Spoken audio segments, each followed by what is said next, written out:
हर खबर पर होगी आपकी पकड़। डाउनलोड कीजिए एबीपी लाइव ऐप।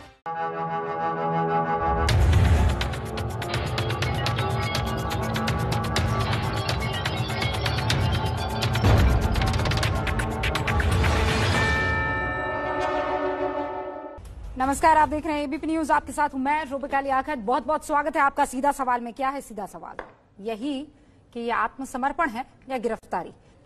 तो सवाल यह है कि विकास दुबे पकड़ा गया या फिर उसने आत्मसमर्पण किया है, सरेंडर किया है।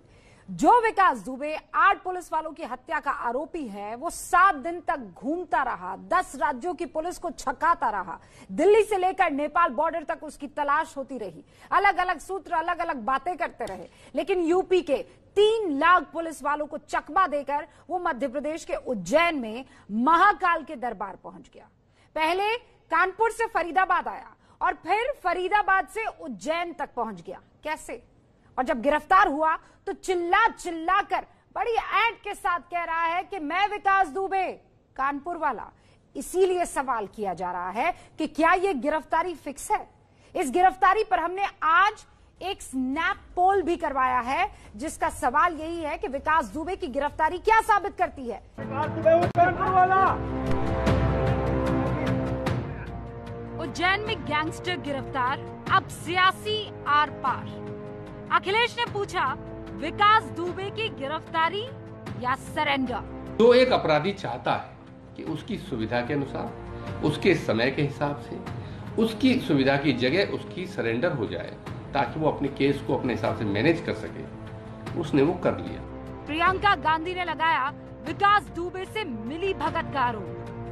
तो क्या भारतीय जनता पार्टी की सरकारें जहां हैं, वहीं किसी कुख्यात अपराधी को सेफ पैसे नजर आए? जब 2 दिन वो सिवली में रहा कानपुर में, कैसे नहीं गिरफ्तार? यूपी सरकार ने कहा, डर के भागा विकास दुबे। उत्तर प्रदेश की पुलिस का डर है कि उसको कभी हरियाणा भाग करके जा रहा है तो कभी मध्य प्रदेश भाग करके जा रहा है, और उसे उत्तर प्रदेश से बाहर जाकर के समर्पण करने जैसी स्थिति का सामना उसने किया है। लेकिन शहीदों के घर वालों ने भी सरकार को घेरा। उसको मौत से बचाया गया है और उसे विश्वास था कि मेरे निकलने के बाद भी मुझे बचा लिया जाएगा। पुलिस जिसे गिरफ्तारी कह रही है, माँ कहे उसे सरेंडर। समर्पण कर दिया उसने, तो उसे भोले बाबा ने बचाया। क्या गैंगस्टर की गिरफ्तारी फिक्स है?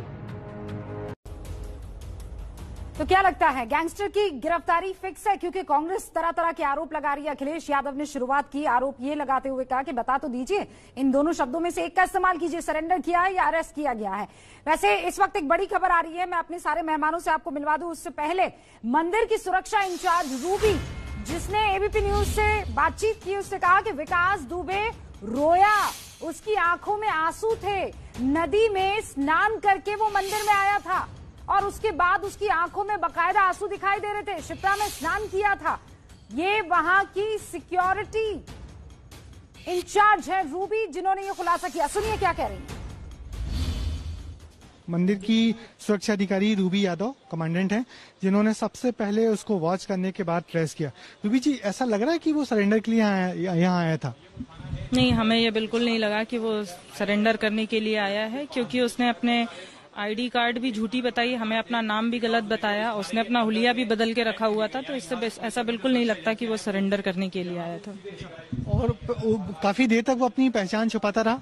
हाँ जी, बिल्कुल। उसने नहीं एक्सेप्ट किया, पर जब उसको यकीन हो गया, जब हमने उसको प्रेशर करा, तब उसने एक्सेप्ट कर लिया कि हाँ, मैं ही विकास दुबे हूँ। अच्छा, और वो आपको लगा कि वो अकेला नहीं है? हाँ, जब हमको तब लगा, जब हमने उसको पकड़ लिया और उसने, हमारी टीम ने जब जैसे ही उसको पकड़ा तो उसने चिल्लाया, आवाज दी, बंटी बंटी, तब हमको यकीन हो गया कि वो अकेला नहीं था, उसके साथ 1 या 2 लोग और थे।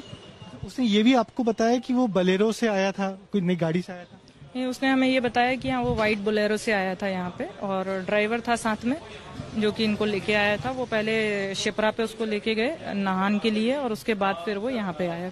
एक बात और, क्या वो आप उसकी आंखों में क्या दुख, आंसू कुछ था, आपने देखा? नहीं, जब हमने उसको पकड़ लिया तो वो शायद थोड़ा सा सहम गया, डर गया, तब उसके आंख में थोड़े से मुझे आंसू लगे थे, लेकिन कोई पछतावा किसी प्रकार का नहीं था। वो वैसा ही वो उग्र था, बहुत ज्यादा शातिर।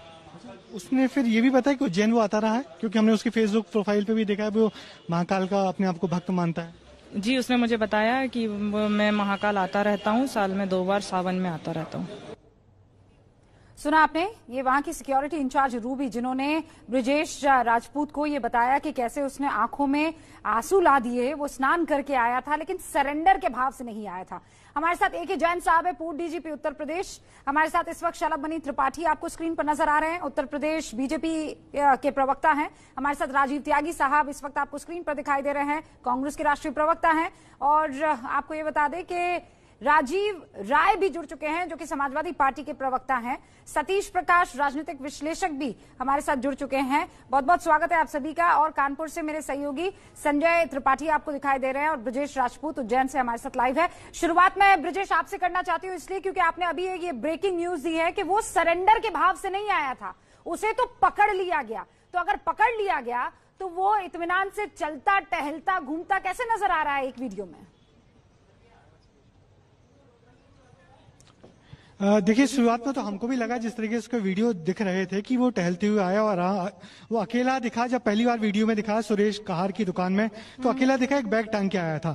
फिर जब वो अंदर गया और फिर जो उसकी तहकीकात हुई, और जिस पुलिस वाले ने उसको पहली बार पकड़ा, हमने उसका इंटरव्यू भी किया है, उसने कहा है कि वो मास्क लगाए हुए था, चश्मा लगाए हुए था, बाल की कटिंग करवाए हुए था। तो हमको लग नहीं रहा था, हमने बार बार फोटो देख के उसको पहचानने की कोशिश कर रहे थे, मगर लग नहीं रहा था ये वो है। मगर जब उसको हमने अंदर कैमरे में बैठ के जूम करके देखा, तो उसके माथे पे एक हमको कट का निशान लगा।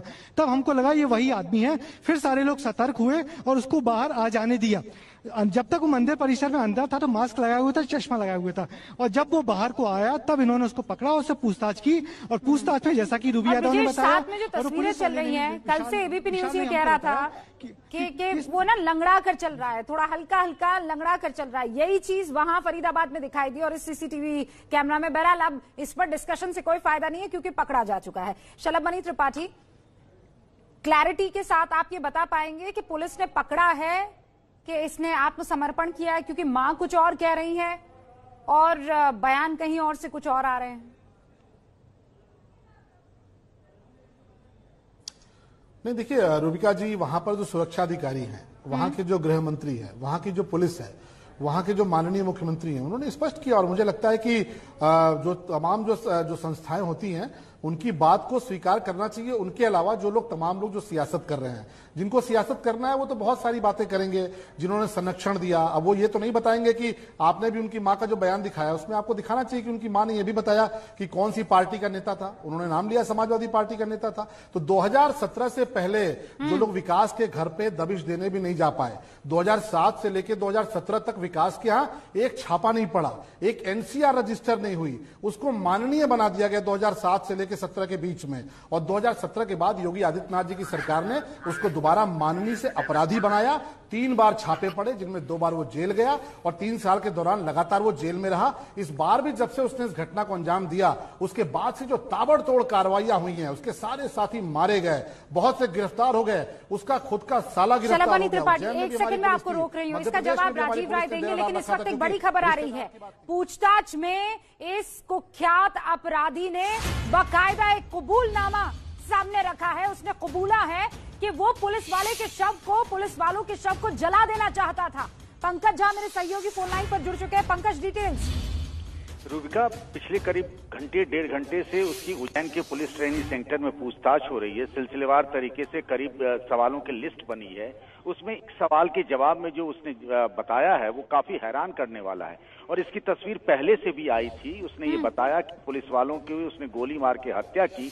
तो आपने देखा होगा, तस्वीर आई थी, सारे पुलिस वालों की लाशों को उसने एक कोने में रख दिया, और उसकी तैयारी इस बात की थी कि तेल भी उसने पहले से मंगाया था कि उसको जला करके सबूत मिटा दिया जाए। लेकिन उसके कुछ साथियों ने ऐसा करने से मना किया और फिर ये बात बदल गई। वो जल्दबाजी में भागना भी चाहता था। सिलसिलेवार तरीके से उसने बताया कि 7 दिन वो वहां कानपुर के चौबेपुर से लेकर के उज्जैन कैसे पहुंचा, इसके बारे में उसने जानकारी दी है। किन पुलिस वालों के कांटेक्ट में था, किससे क्या बात होती थी, उसके बारे में भी प्राथमिक तौर पर डिटेल में उसने बताया है। लेकिन ये सबसे बड़ी खबर है जिसके बारे में अब तक इल्म नहीं पता था कि वो इस तरीके से इतना बड़ा वो दहशतगर्द था कि वो सारे पुलिस वालों की लाशों को जलाने की उसकी प्लानिंग थी, जो बाद में बदल गई। बिल्कुल सही, ये तो हैवानियत है। मतलब कोई सोच भी कैसे सकता है, पहले तो आप पुलिस वालों की हत्या करें और उसके बाद एक जगह इकट्ठा करके तेल की व्यवस्था थी ताकि वो जला दे शवों को, और ये खुद उसने कबूला है।